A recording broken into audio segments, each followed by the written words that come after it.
بسم الله الرحمن الرحيم، وأصلي وأسلم على سيد الأولين والآخرين نبينا محمد وعلى آله وصحبه أجمعين. الحمد لله. إخوتنا الكرام وأخواتنا الكريمة، نواصل درسنا في أحكام الحيض والنفاس. يروم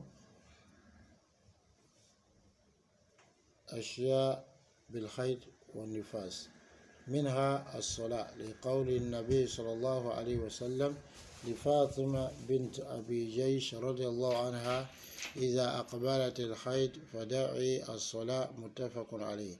الصوم، لقول النبي صلى الله عليه وسلم: أليست إذا حاضت لم تصم ولم تصل؟ قلنا بلى، متفق عليه. الطواف، لقول النبي صلى الله عليه وسلم لما حاضت وهي في الحج قال لها: افعلي كل شيء غير أن لا تطوفي بالبيت، متفق عليه. مس القرآن، قال النبي صلى الله عليه وسلم: لا يمس القرآن إلا طاهر، رواه مالك وصححه الألباني. ولها أن تمسه بحائل إن احتاجت لذلك. دخول المسجد واللبس فيه، لأن النبي صلى الله عليه وسلم كان يخرج رأسه لعائشة رضي الله عنها وهو داخل المسجد، يخرج رأسه لها وهي في حجرتها وترجله أي تمشطه وهي حائض. كذلك الوطأ في الفرج، قال لقوله تعالى: وطلقوهن لعدتهن.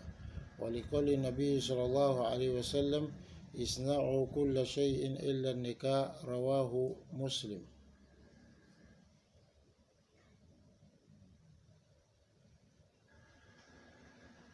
هذا في الوطء، لقول النبي صلى الله عليه لقوله تعالى: ويسألونك عن المحيض قل هو أذى فاعتزلوا النساء في المحيض.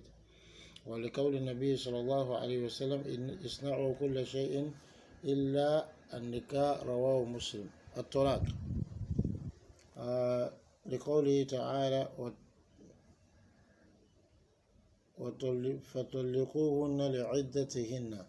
ولقول النبي صلى الله عليه وسلم لعمر حينما طلق ابنه عبد الله ابن عمر زوجته، قال له: مره فليراجعها فليطلقها طاهرا أو حاملا، رواه مسلم. مسائل: إذا حاضت المرأة بعد أن دخول الوقت ولم تكن قد صلت، وجب عليها أن تصلي بعد الطهر.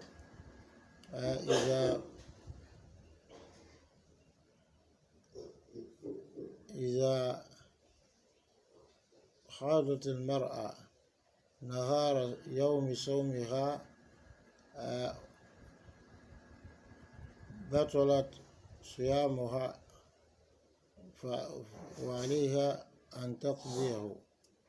وإذا طهرت المرأة نهار يوم صومها لزمها أن تقضيه ولا يجب عليها الإمساك. Alhamdulillah, nous continuons avec les règles sur les menstrues et les lochis. Aujourd'hui, nous voyons ce qu'il est interdit de faire en période de menstrues et de lochis. Premièrement, il est interdit de prier à cause du fait que Rasul sallallahu alayhi wa sallam a dit à Fatima bint Abi Jaysh: lorsque tes menstrues viennent, abandonne la prière. Il a dit: c'est unanimement reconnu, authentique. Deuxième des choses, le jeûne. le jeûne parce que Rasulullah sallallahu alayhi wa sallam a dit aux femmes, est-ce que l'une d'entre vous, lorsque elle est en état de menstruer, est-ce que alors elle n'arrête pas de prier, de jeûner? Nous avons dit oui, si, 7.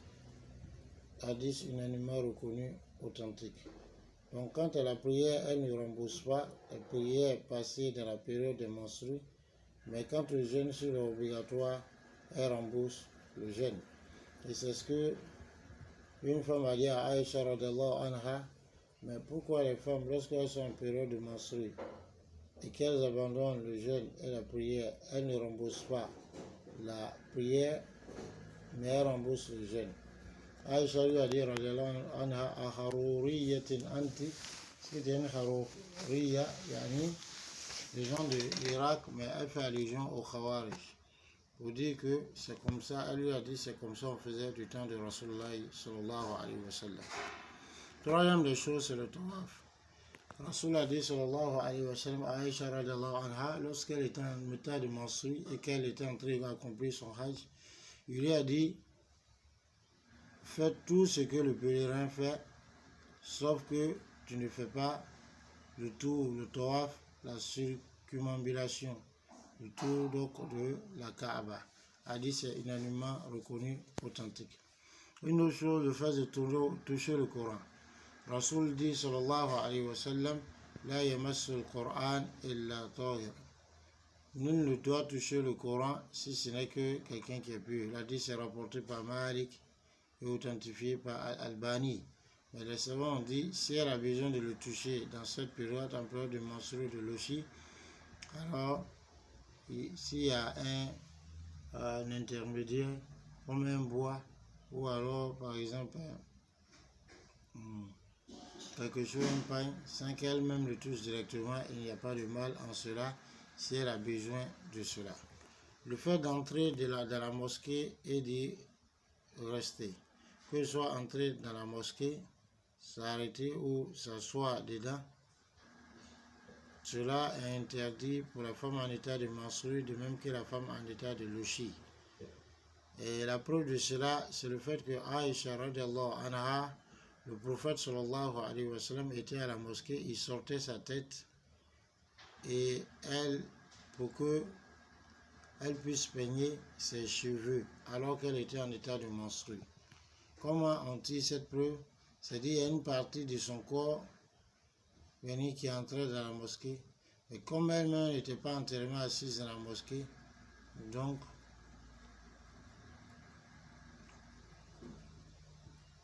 il n'y a pas de mal.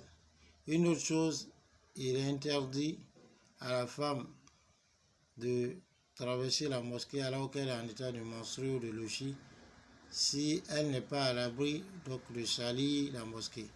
Mais si elle sait que des impuretés ne vont pas tomber dans la mosquée, elle ne s'assoit pas dedans, mais elle peut traverser.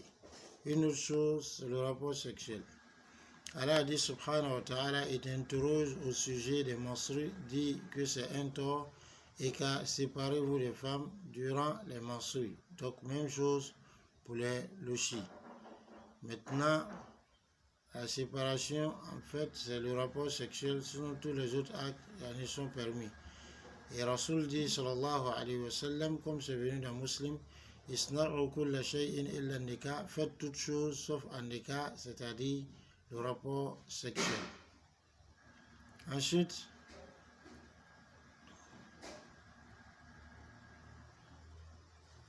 at-talaq, le fait donc de divorcer. Il est interdit donc de divorcer la femme en période de menstrues ou de louchi pendant qu'elle est dans cette période. Cela est interdit. Et voilà pourquoi elle a dit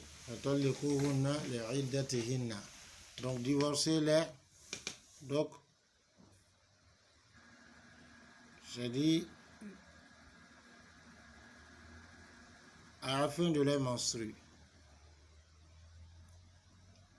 Donc, on ne la divorce pas en période de menstrues. En période de menstrues. Voilà pourquoi Omar, radiallahu anhu, son fils Abdullah ibn Omar, quand il a voulu répudier son épouse, Rasul a dit sallallahu alayhi wa sallam, ordonne-lui de la ramener et qu'il la divorce ensuite alors qu'elle est enceinte ou qu'elle est en état de pureté, c'est-à-dire pas en état de menstru.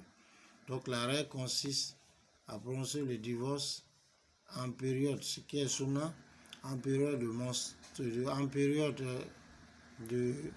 pas en période de menstru, donc une période où il n'y a pas de menstru, mais aussi dans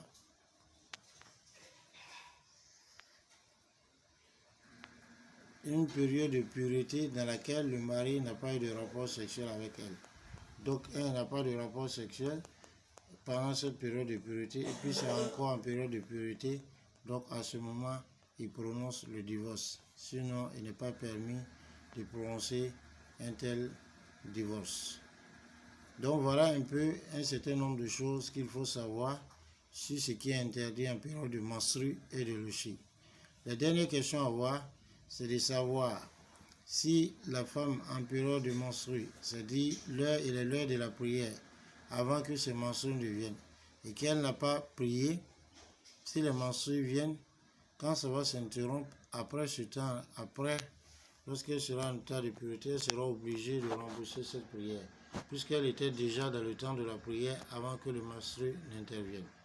Une autre chose, si la femme en période, ses menstrues viennent dans sa journée de jeûne, c'est-à-dire elle est en train de jeûner, le jeûne de ce jour est annulé et elle est obligée de rattraper ce jour si c'est un jeûne obligatoire. Une autre chose, si la femme en période de menstrues et durant la période de jeûne, un coup ses menstrues sont coupées, mais on est dans la journée de jeûne, donc c'est une partie de la journée. Donc à ce moment, elle n'est pas obligée de s'abstenir de manger et de boire. Elle peut manger et boire, mais ce jour-là aussi, donc n'est pas compté parmi ces jours de jeûne, donc elle doit rembourser. Si c'est un jeûne surrogatoire, le jeûne il est toujours annulé, comme ça a été annulé au départ, mais elle ne rembourse pas. Mais si c'est un jeûne obligatoire, il est annulé et elle doit rembourser ce jeûne. Donc voici un certain nombre de choses qu'il fallait voir car on nous accorde la bonne compréhension. Assalamu alaikum wa rahmatullahi wa barakatuh.